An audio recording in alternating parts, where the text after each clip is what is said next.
folks, welcome back to our next edition of Spotlight in Americas.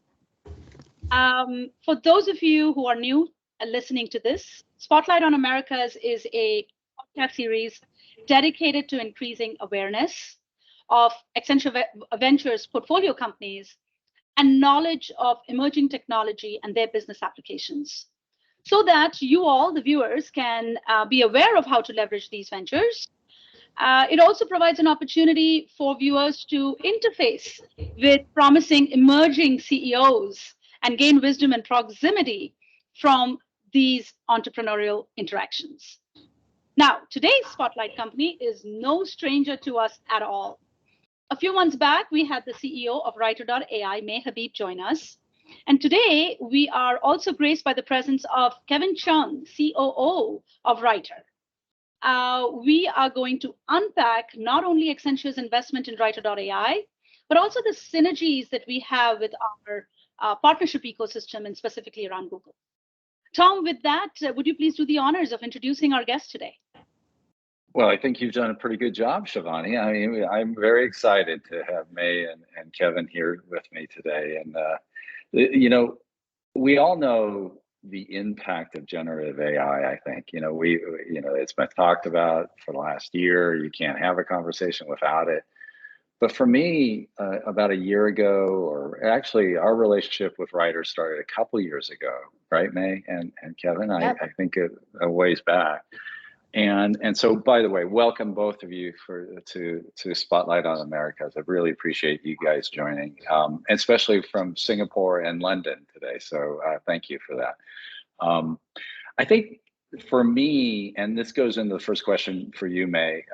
For me, this is an inflection point where generative AI has been around for a few years. ChatGPT and other elements have been out there with Cohere and Anthropic, but it's been mostly a consumer-based environment. That's the big revolution came from that. The inflection point is the enterprise. So you've been out there for a while now. What is the enterprise really looking for from Writer.ai? Yeah, great question. I think the expectations are so high, right? From both employees and executives, people are really looking for transformation, right? How can I raise the level of intelligence on my teams in my company? And the way that we have gone to market is by saying the raw large language models are so powerful, and yes, the promise is so exciting, but alone require a ton of tooling and engineering to make them do really useful stuff. And so what we have built over the last 4 years is a full stack approach to generative AI, where we pair really powerful large language models, state-of-the-art large language models, with the tooling that companies need to build these really useful digital assistants and other types of applications. Those other pieces of tooling, they are knowledge graphs, the ability to build AI-powered knowledge graphs on structured and unstructured data so that the LLMs are actually drawing on your own context, your own intelligence as a company. They are reusable AI guardrails, so you're not building all of this logic from scratch to make sure that nothing that gets produced by these models, right, is going to get you in trouble. We're essentially in the enterprise needing to make non-deterministic technology do deterministic things. And so you need guardrails for that.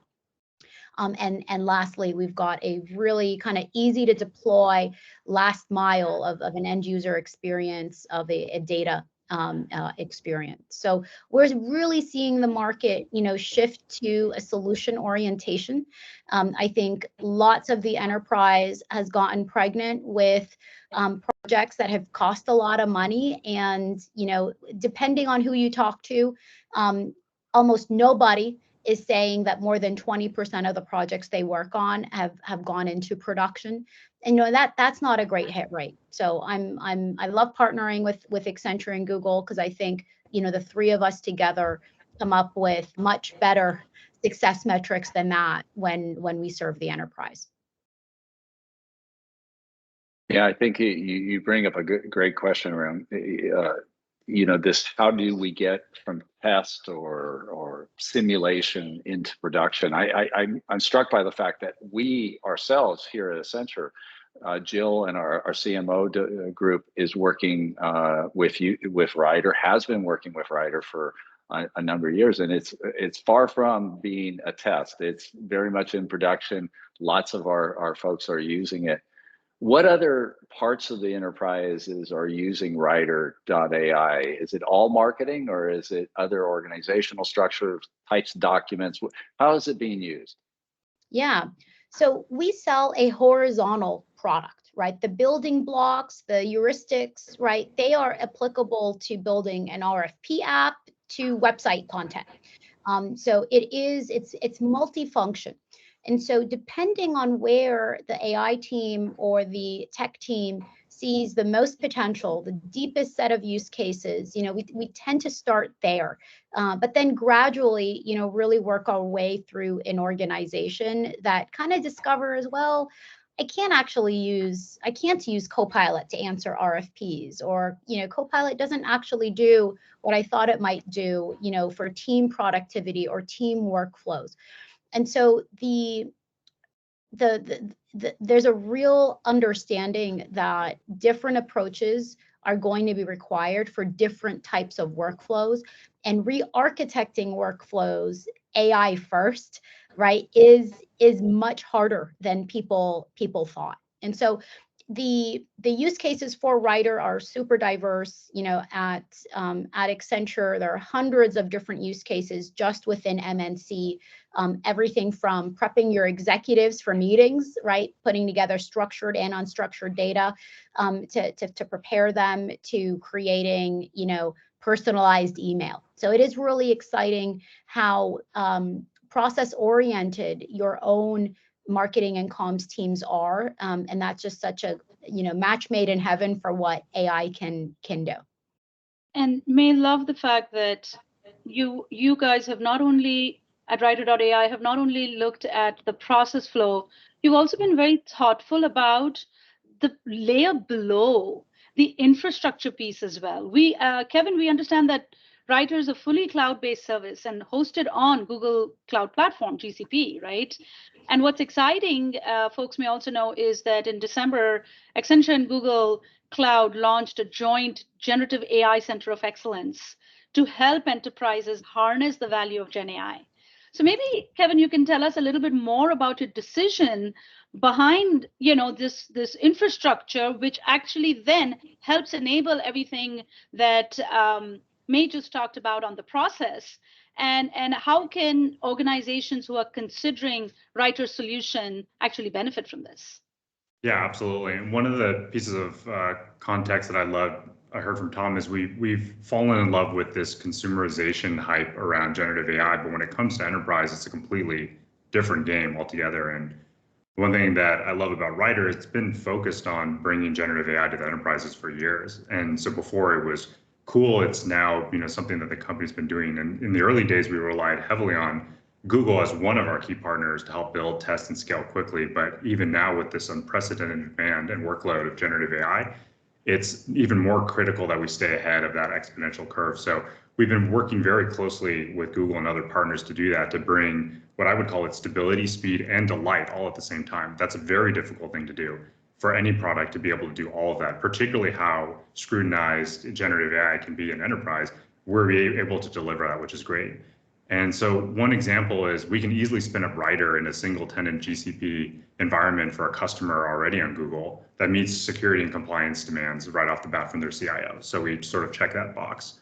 And then on the performance side, the G2 VMs are extremely fast to handle real-time tasks. So customers are demanding the generative workflows to work. They have to, in real time. It needs to happen. And so, what's great about all of the partners that we work with, including Google and Accenture, is it allows us to focus on what we do best, which is to continue to develop the world's leading generative AI platform for enterprises. And that's built on our #1 ranked LLMs by Stanford.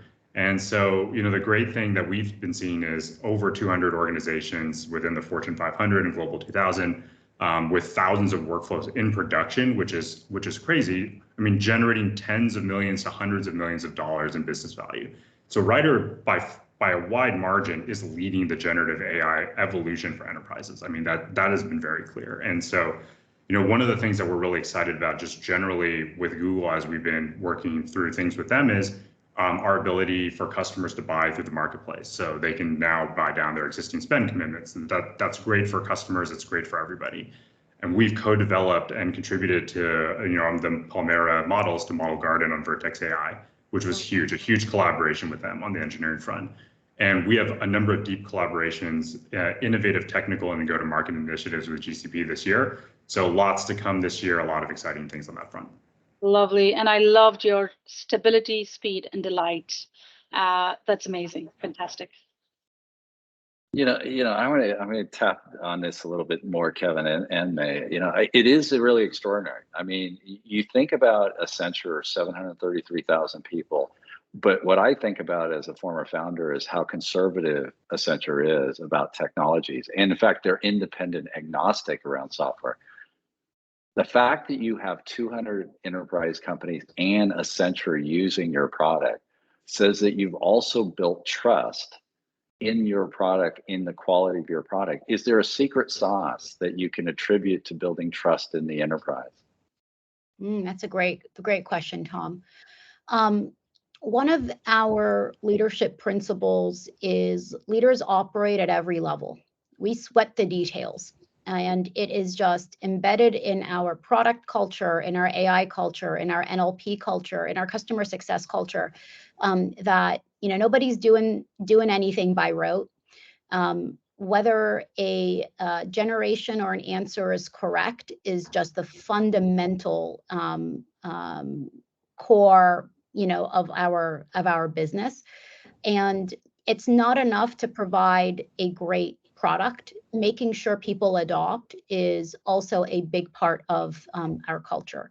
Another leadership principle is we care about our customers passionately, and we advocate for them. And those are just things that every person at Writer takes really, really seriously. We think it is incumbent on the AI companies like us to make sure there is equitable AI adoption. And so if we're not in the weeds with our customers on how the tool and products are being used by their users, right, by the folks they have promised, more intelligence and more productivity to, then we're all failing. And I think people see that. That's how trust is built, one user at a time, keeping kind of business value, business impact top of mind for everybody. That's how we all keep score. And that had just proved to be a good formula for kind of selling into enterprise. Well, your growth, Kevin, you mentioned the 200 clients, but your growth has been fantastic. And as an investor, thank you. Continue. Together with Google and Accenture, hopefully we'll continue this great progress. What's next? What are you guys working on? What's behind the scenes? Obviously, you're in London, and Kevin's in Singapore. And so international expansion is happening, but what's really next? Can you give us a sneak peek? What's coming? Yeah, maybe from each of our respective sides, Kevin, we can talk about what's next. On the product side, I'm really excited about large reasoning models. Basically, the new architectures we're working on that will drive our agent functionality within the product. So really being able to kind of string together really smart workflows that automate a lot of work, that allow folks to just feel a lot more kind of creative and experience kind of the best bits of their job for more of the week.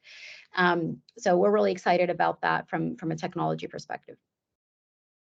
From the business side, what I'll tell you is I'm very excited about the partnership with Accenture. There's a massive opportunity between the two companies, just do amazing things. We're seeing so much momentum there. So partners will drive a lot of what I would say the visibility, the awareness, the reach with generative AI to customers. Together, we make it stronger and make it really impactful. This week alone, I was actually with the Google team in Singapore at that office. They invited me to their Explore AI Trailblazers program, where they worked with the Singapore government to enable 100 organizations to build 100 apps in 100 days using generative AI. And so I went to their office to watch all of the participants demo their products and really see what they were building. And they just taken a very fast forward approach around not blocking generative AI, but really embracing and adopting it. And I think that was amazing to see. So there's huge potential in markets such as Southeast Asia to really expand. But even just alone, I would say those are two things I'm really excited about for, I would really call it this quarter, because how fast this is moving. There's next quarter will be something even more expansive of what we're doing. This is, the largest technology shift that I've seen in probably the last 20, 30 years. And so really just excited on those two fronts, really, with Accenture and seeing what we can do in Southeast Asia too. Well, I have loved, May, from our first meeting, I've loved your dedication to the enterprise workflows of our clients around the world. I would suspect that based off your growth that you're having, that this is a land and expand. You get in the door and it begins to proliferate throughout the organizations of our clients. Is that what you guys are seeing? Are you seeing expansion, heavy expansion inside clients? Yeah, we are at a 209% NRR. So we're not even, on the chart in terms of that growth. And, the proof is in the pudding. We just had a big customer on board, 600 new sellers this morning. And my favorite part of a big new onboarding is just the customer success manager sending in like the feedback that they're getting as folks use the product for the first time, the new folks. So yeah, we're I hate to say the phrase on fire, because that can, also be a bad thing. Yes, there's a lot of growth, and growth can be painful too, right? Because organizationally, we got to make sure that we're strong in all the places that folks expect us to be strong. And we keep a very high bar on hiring. I think we have 120 open recs right now. We hire pretty quickly, but there's always a need, kind of really across the teams. Well, it takes I always have a saying that it takes a village to change the world, and that certainly is true about the enterprise. And having Accenture, Writer.ai, and Google all working together, I think we can change the world a little bit. Thank you, May. Thank you, Kevin, for joining us. Shivani, I'll turn it back over to you. Great conversation. Thank you. Thank you so much. And I think we have covered pretty much every time zone, at least 4 different time zones, right? In a true entrepreneurial spirit. Thank you so much, and looking forward to continued discussion and success. Thank you so much. Appreciate we'll see our you friendship. on the spotlight.